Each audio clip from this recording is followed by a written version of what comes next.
Hello हाँ भाई morning. Good morning किए ମୁଁ କାଳିଆ କହୁଥିଲି ପଞ୍ଚୁପାଣ୍ଡବରୁ ଏ ଯୋଉ ଆମର ମାଲ ଯିବ ବୋଲି ରାଜଗୀରରୁ। ଆଉ କ'ଣ ଆପଣ କାଲି ବନ୍ଦ କରିଛନ୍ତି?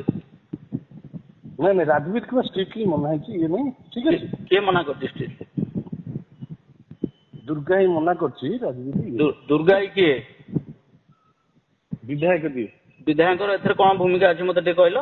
ना ना किसी नहीं ठीक है मु अच्छी बिजी तमे କଥା ହେଇଯିବ ଯେ ରାଜवीर ନାଇଁ ନାଇଁ ତମର ମାଲ ଦବାର ଅଛି ନା ନାଇଁ ବିକି ତମେ ଖାଦାନ କରିଛ ତମେ କୋଉଠି ପଡିବ ନ ପଡିବ ଏ କଥା ତମେ କେହି ଫାଇନାଲ କରିବାକୁ? ମୁଁ ତମକୁ କହିଲି ମତେ ଫୋନ କରି ଡିସ୍କସନ କର ନା ଡିସ୍କସନ करे ତମେ ମନା କରିଛ। ନବା କଥା ନଉନ ତମେ ଶୁଣ ଆମକୁ ଦବନି ମାନେ ତମ ଖାଦାନ ଟୋଟାଲ ବନ୍ଦ ହବ ଆଜି। ସେଇ ହିସାବରେ ବି କଣ ତମେ ହବ ଥାଅ। କଣ ନାହିଁ ନାଇଁ ନାଇଁ ତମେ ସେଇ ହିସାବରେ ବି ଥାଅ। ତମେ ମାମଲତି କର ନା ସବୁଆଡେ ହେଲା। ତମେ ଖାଦାନ କରିଛ ମାଲ ବିକିବା କଥା ବିକିବ।